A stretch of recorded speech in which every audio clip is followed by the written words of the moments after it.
이재명 민주당 대표가 신년 기자회견을 시작할 것 같습니다. 현장으로 가보죠.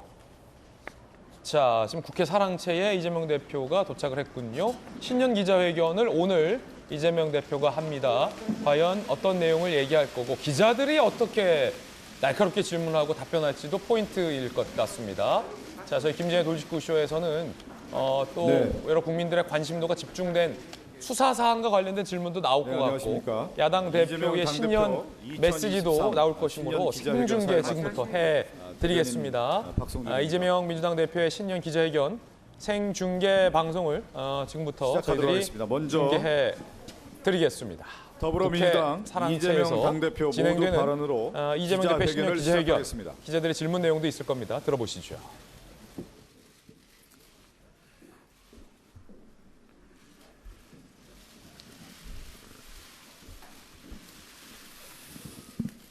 반갑습니다. 존경하는 국민 여러분, 더불어민주당 대표 이재명입니다. 새해가 밝았지만 희망을 말하기에는 국민의 삶이 너무나 팍팍합니다. 치솟는 물가, 은행빚 걱정 때문에 많은 국민들께서 밤잠을 설치고 계십니다. 집을 팔아도 빚을 못 갚는 가구가 40만에 육박하는데 새해 벽두부터 공공요금이 들썩이고 있습니다. 주요 경제 지표들도 하나같이 어둡습니다. 무역 적자가 사상 최악인 472억 달러 기록했습니다. 올해는 수출이 더 감소할 것이라고 합니다. 일자리 증가폭은 작년에 10분의 1에 불과하고 성장률도 1%대로 추락할 전망입니다. 지난해 코스피 지수도 G20 선진국 가운데 최악의 낙폭을 기록했습니다. 민생 경제가 끝을 알 수 없는 시련의 터널로 접어들었습니다. 더구나 이처럼 엄혹한 시기에 한반도의 군사적 긴장이 가파르게 높아지면서 경제에 큰 짐을 지우고 있습니다.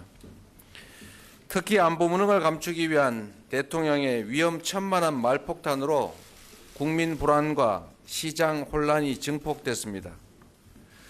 정말 이러다 무슨 일 나는 것 아닌가 하는 불안이 국민들 사이에 생겨나고 있습니다. 어려운 경제 상황에 안보 참사까지 더해지면서 코리아 리스크가 전면화되고 있습니다. 국민의 삶이 생사의 기로에 놓였습니다. 폭력적인 국정을 정상화해야 합니다. 이런 때일수록 정치가 제자리로 돌아가야 합니다. 정치권 모두의 힘을 모아서 민생을 살리고 나라의 미래를 개척하는 데 집중해야 될 때입니다. 이를 위해서 일방적이고 폭력적인 국정을 중단해야 합니다. 야당 말살 책동 또한 그만두시기 바랍니다. 그동안 정부는 말로는 협치를 내세우면서 권력기관을 동원한 야당 파괴, 정적 죽이기에 골몰했습니다. 이중 플레이로 국민을 속여온 것입니다. 집권 이후 8개월이 넘도록 야당 대표와 대화하지 않은 유일한 정부라는 지적까지 받고 있습니다. 국민과 야당을 대화 상대로 인정하지 않는 이상 국정 난맥과 위기는 반복될 수밖에 없습니다.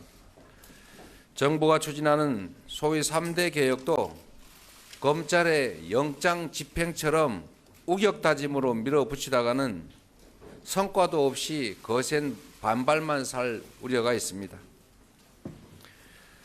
분열과 분노의 정치를 끝내겠습니다. 국민 통합을 최우선으로 생각하겠습니다. 제가 지금 드리는 말씀이 아니라 대통령께서 지난 시기에 다짐했던 말씀입니다. 그 초심으로 돌아가시기 바랍니다. 저는 이미 여러 차례 대통령과의 회담을 제안했습니다. 그 제안은 지금도 유효하다는 말씀을 드립니다. 일방통행 국정을 중단하고 실종된 정치의 복원에 협력해 줄 것을 거듭 촉구합니다. 국정기조의 전면 전환이 필요합니다. 국민 여러분, 경제위기는 낮은 곳에 더 깊은 상처를 남기는 법입니다. 위기의 파고가 높아지는 지금 국가는 사회적 약자와 서민을 두텁게 보호하고 공정한 고통 분담을 위해서 노력해야 합니다. 그러나 정부 대책은 거꾸로 가고 있습니다. 초부자 감세와 다주택자들의 부동산 쇼핑 조장에 골몰하고 있습니다. 기후위기와 경제산업 재편에 대비하기 위한 재생에너지 확대, 아리백 기반 강화 또한 뒷전으로 밀려나고 있습니다. 양극화와 불평등을 악화시키고 우리 사회의 미래를 좀먹는 잘못된 처방이고 자충수입니다. 지금 즉시 국정기조를 전면 전환할 것을 촉구합니다. 민생경제위기 돌파를 위한 3대 해법을 제시해 보겠습니다. 첫째로 총 30조 규모의 긴급 민생 프로젝트를 제안드립니다. 첫 번째로 전월세 보증금 이자 지원이 반드시 필요합니다. 현재 유주택자를 대상으로 높아진 변동금리를 낮은 고정금리로 바꿔주는 안심전환 대출이 시행 중이긴 합니다만 사정이 어려운 무주택자들에 대한 대책은 없습니다. 무주택자들의 임대차 보증금 대출 이자를 낮춰주는 대책이 시급합니다. 대부업과 불법 사금융으로 내몰리는 저신용 서민들이 제도권 안에서 개인 신용 대출을 받을 수 있도록 정부의 보증과 지원이 대폭 확대되어야 합니다. 코로나 위기 이후에 폭증한 부채 문제 해결에도 나서야 합니다. 정부 재원과 금융기관의 금리 인하를 통한 이자 감면 프로그램, 인건비, 임대료 등 고정비 부담을 덜기 위한 고정비 상환 감면 제도, 대출 일부를 초저금리로 전환하는 한계차주 대출 전환 지원 등의 가계부채 3대 대책도 추진해 나가야 합니다. 다음으로 물가 폭등에 따른 서민 고통을 완화하기 위해서 물가 지원금을 소득 분위별로 차등 지원하는 이른바 핀셋 물가 지원금이 필요합니다.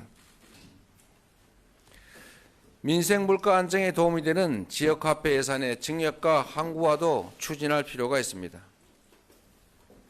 고금리와 경기 침체로 인한 부동산 혼란, 주거 불안도 해소해야 합니다.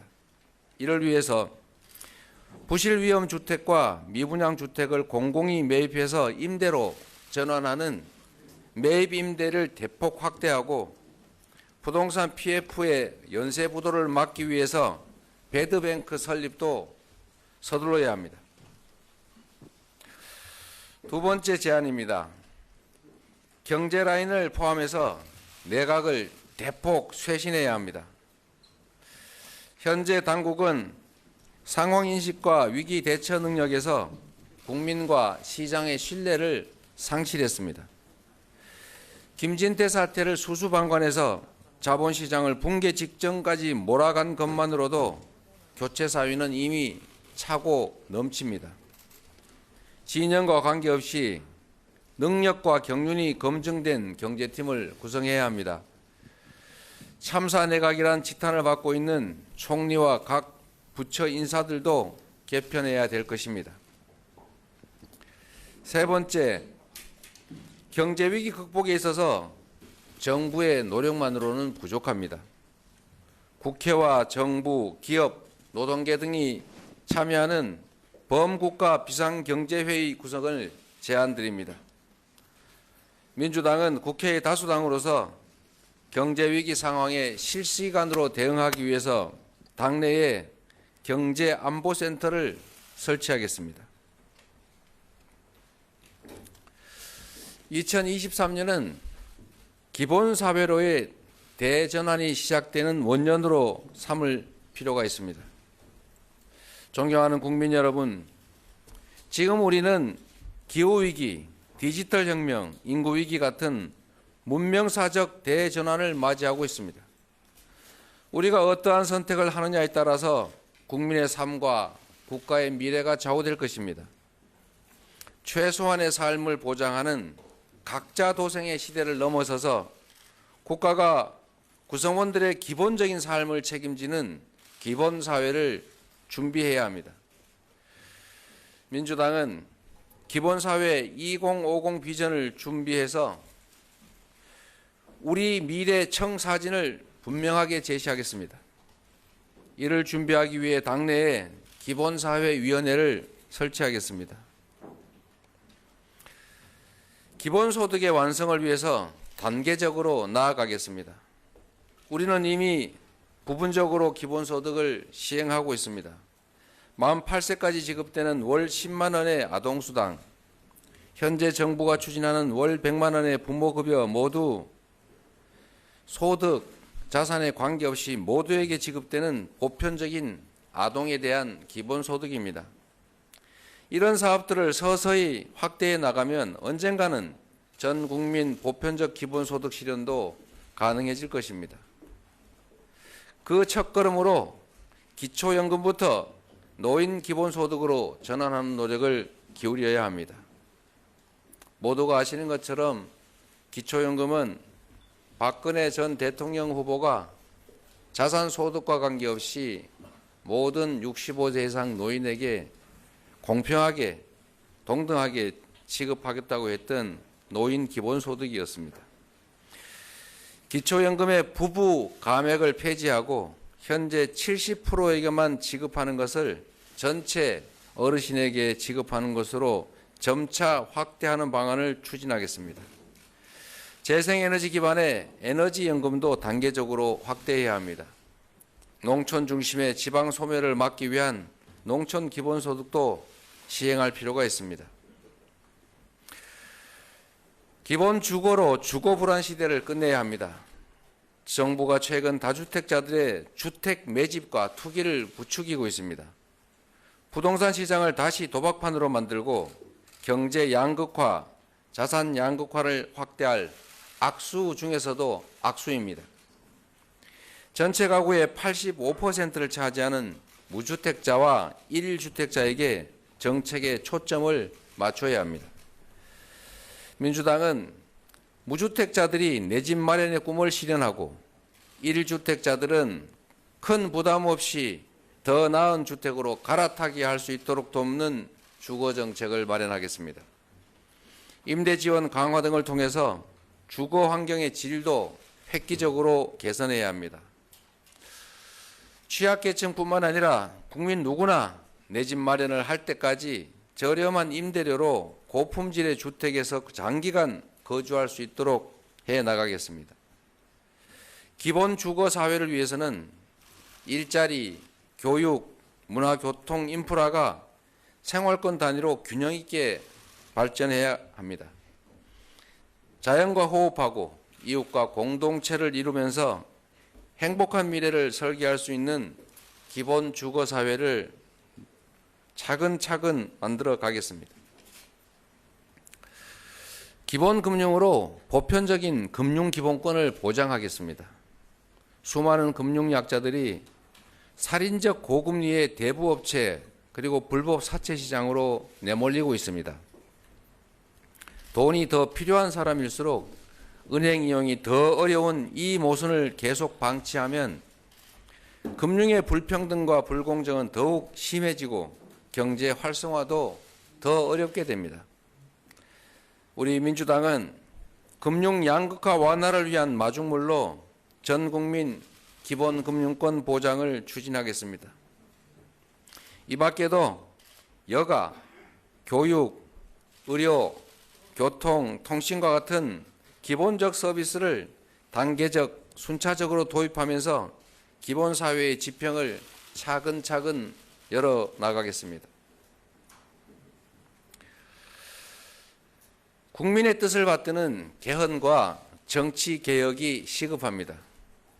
존경하는 국민 여러분, 모든 개혁의 출발과 종착지는 결국 정치입니다. 올해로 87년 헌법체제가 36년째를 맞습니다. 이제 시대가 달라졌고 국민은 변화를 요구합니다. 이미 수명을 다한 현행 대통령 5년 단임제를 4년 중임제로 바꾸어서 책임 정치 실현 그리고 국정 연속성을 높여야 합니다. 대통령 결선 투표제 도입으로 연합 정치와 정책 연대를 제도적으로 보장하는 일도 필요합니다. 국무총리 국회 추천제나 감사원 국회의관처럼 제왕적인 대통령제 극복을 위한 조치도 해야 할 일입니다. 생명권과 환경권, 국민 기본권 그리고 자치분권의 강화, 국민 바람과 주민 소환 등의 직접 민주주의 확대, 5.18 민주화 정신의 헌법 정문 수록 같은 사안들도 이제 말이 아니라 행동으로 옮길 때가 됐습니다. 표의 등가성 보장과 지역주의 타파를 위한 국회의원 선거제도 개혁 또한 개헌만큼이나 중요한 과제입니다. 물론 개헌은 어려운 일입니다. 그 필요성에는 국민적 공감대가 형성돼 있지만 여야의 입장 차이로 개헌은 번번이 실패했습니다. 다행히 올해는 선거가 없습니다. 개헌을 논의하기 매우 적절한 시기입니다. 국회 헌법개정특별위원회 구성을 다시 한번 제안드립니다. 충분한 수기를 통해서 개헌안을 도출하고 내년 총선에서 합의된 만큼 국민투표로 개헌을 할 수 있을 것입니다. 민주당은 올해 3월을 목표로 자체 개헌안을 제출해 보겠습니다. 국민의 의사가 가장 잘 반영되는 정치 개혁에도 여야가 함께 지혜를 모아가기를 바랍니다. 존경하는 국민 여러분, 정치는 국민의 삶을 더 낫게 만들고 국가의 더 나은 미래를 개척할 때만 존재 이유가 있습니다. 나라 안팎이 매우 어려운 이 시기, 처음 국민에게 부름받았을 때의 초심을 다시 한번 되새겨 봅시다. 국민과 역사를 믿고 어떠한 불의에도 당당하게 맞서겠습니다. 정치다운 정치를 펼치는데 최선을 다하겠습니다. 감사합니다. 네, 이재명 당대표의 모두 발언이었습니다. 이제 질의응답을 진행하겠습니다. 손을 들어주시면 질의응답을 진행하겠습니다. 지명된 언론인분들은 먼저 소속과 이름을 밝혀주시고요. 가급적 중복된 내용은 피해서 짧게 질문해 주시기 부탁드리겠습니다. 먼저 손을 좀 들어주시겠습니까? 연합뉴스의 정 기자 좀 먼저 질의해 주시죠. 대표님 안녕하세요. 저 연합뉴스 정윤주라고 합니다. 방금 말씀해주신 내용들 잘 들었는데 안 여쭤볼 수가 없어서 사법 리스크 관련해서 좀 여쭤볼게요. 엊그제 이제 헌정사상 초유의 일로서 12시간가량 소환 조사를 받으셨는데 대표님 육성으로 좀 소회를 듣고 싶고요. 소환 조사를 받으신 소회를 듣고 싶고, 그리고 또 앞으로도 성남FC 말고도 대장동이나 선거법 관련해서도 조사가 이루어질 가능성도 있는데 이에 대해서는 좀 부담이 없으신지, 그리고 또 검찰 소환이 오면 그때 또 출석해서 응하실 생각이 있는지 여쭤보고 싶습니다. 세상 일이라는 것은 앞으로 어떤 일이 벌어질지 모를 만큼 매우 다양하고 혼란스럽기 때문에 가정을 해서 말씀을 드리면 끝이 없을 것 같습니다. 그리고 가급적이면 사법 리스크가 아니라 검찰 리스크라고 말씀해 주시기를 부탁드립니다.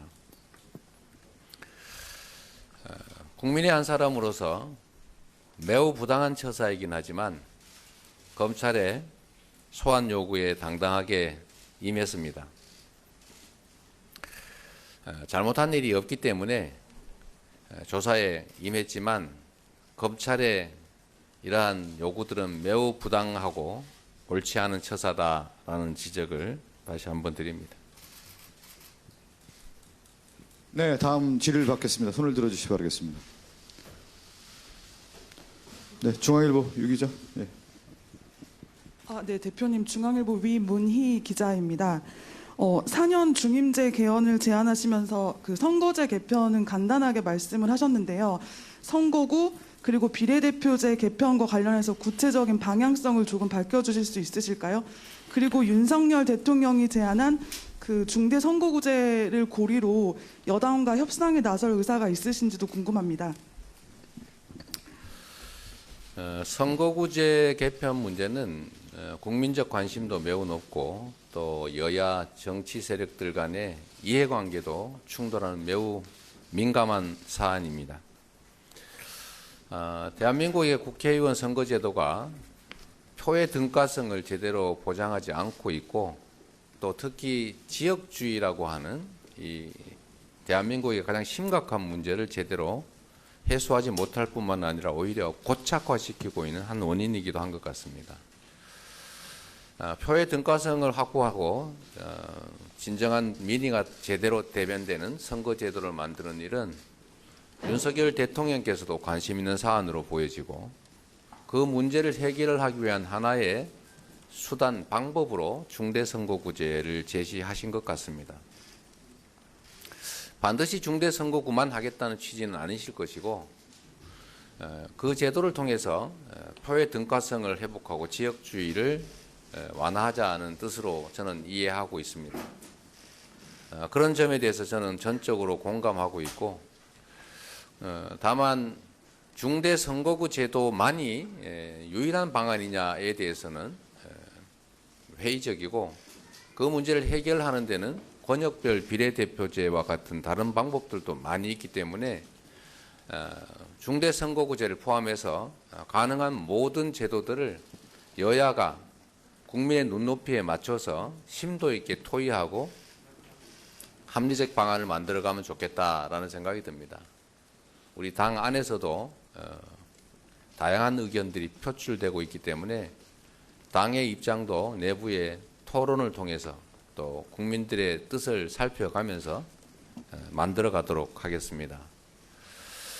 다만 제 일감으로는 저는 대통령제는 소선거구제와 친하고 중대선거구제는 내각제와 좀 친한 제도 아닌가 그런 생각을 하고 있는데 우리 전에 정책위 의장께서 하신 말씀이라 저도 한번 원용해 보겠습니다.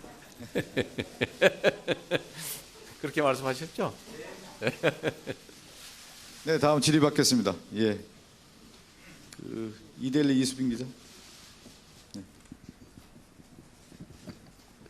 네, 대표님 안녕하세요. 이데일리 이수빈 기자입니다.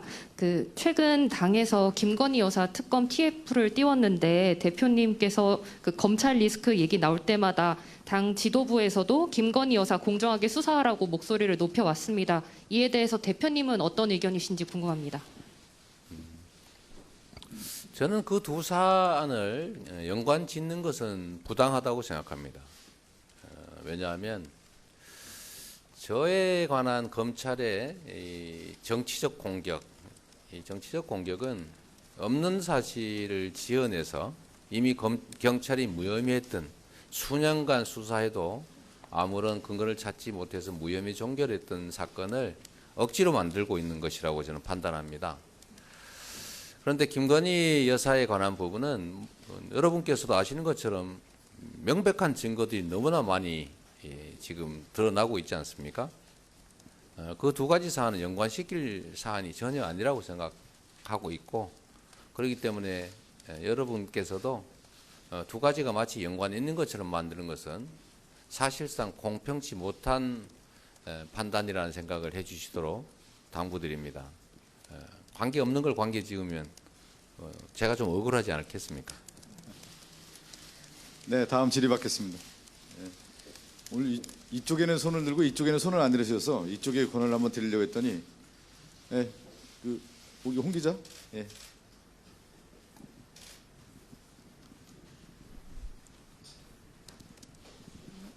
네, 대표님 안녕하세요. 뉴시스 홍연우입니다. 이제 내년이 총선인데 당대표로서 공천 룰 확정이나 공관위 구성 등에 대한 로드맵이 있으신지 좀 궁금합니다. 아직은 뭐 공천에 관한 이야기를 구체적으로 할 단계는 아닌 것 같습니다. 다만 제가 말씀드릴 수 있는 것은 우리 당 내에 이미 공천 시스템이 투명하게 갖춰져 있고 또 필요하면 일부 제도를 보완할 수는 있겠지만 크게 벗어나지는 않을 것으로 생각이 됩니다. 유능하고 또 실적 있는 우리 당내 인사들이 시스템을 통해서 다시 일할 기회를 갖게 될 것이고 결국 판단은 국민과 당원의 눈높이에 맞게 판단될 것입니다. 합리적 기준에 의해서 또 시스템에 의해서 결정될 것이라는 점을 한번 말씀드리고 아직은 그 얘기를 하기는 한참 이르다 그런 생각이 듭니다. 네, 다음 질의 받겠습니다. 네, 한국경제. 예. 네, 대표님 안녕하십니까. 한국경제 전범진 기자입니다. 오늘 이제 전세보증금 지원이나 기본 시리즈 등 다양한 약속들을 많이 담으셨는데 사실 이제 이런 일종의 공약 같은 경우에는 재원 확보가 필요하고 이를 위해선 정부의 설득과 동의가 필요할 것 같은데 그거에 대해서는 좀 어떤 보관이나 계획을 갖고 계신지가 궁금하고요. 그리고 하나만 더 여쭤볼 수 있다면은 그 이제 대표가 되신 지 이제 4개월 정도 지났는데 그 사이에 지지율은 이제 취임 전에 비하면 소폭 하락했다는 결과들이 이제 조사 기관에 따라 다르지만 있습니다. 지방선거 때랑은 좀 차이가 아직 없는 수준인데 내년 총선에서 반드시 승리하는 정당을 만들기 위해서 어떤 구상이 있으신지 궁금합니다. 두 번째 질문에 대해서 먼저 좀 말씀을 드리도록 하겠습니다. 지지율이라고 하는 것은 변동폭이 크지요. 또 지지율에 연연하면 아무래도 정책의 일관성을 유지하기가 좀 어렵습니다.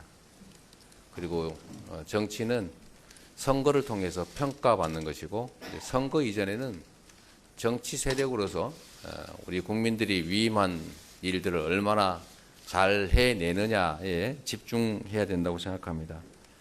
지금으로서는 야당의 가장 큰 역할이라고 할 수 있는 집권 여당의 폭주, 또 무도함, 또 반국민적 행태들을 견제하는 일, 야당의 제1의 역할이겠죠.